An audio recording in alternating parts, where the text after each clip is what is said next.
ఈ మధ్యకాలంలో అయితే వాళ్ళ ఉక్రోషం ఏ స్థాయిలోకి వెళ్ళిపోయింది అని అంటే చివరికి సోషల్ మీడియాలో మీ జగన్కు అంటే వాళ్ళ అన్నకు తాను సపోర్ట్ చేసింది అని, ఆ సపోర్ట్ కూడా పాపం తాను ఎందుకు చేసింది అని అంటే తాను జగనన్న చేసిన మంచితో తాను కూడా బాగుపడింది అని,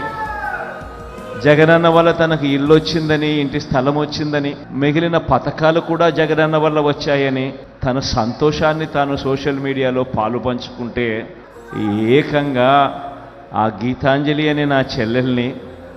ఎంత దారుణంగా ట్రోల్ చేశారో అందరం కూడా చూసాం. ఎంత దారుణంగా హెరాస్ చేశారో మనం అంతా కూడా చూసాం. చివరికి ఆ చెల్లి సూసైడ్ చేసుకునేంత దూరం కూడా పోయింది అని అంటే నిజంగా ఈ వ్యవస్థ అన్నది ఎంత దారుణంగా చెడిపోయింది అని చెప్పడానికి ఇదొక నిదర్శనం.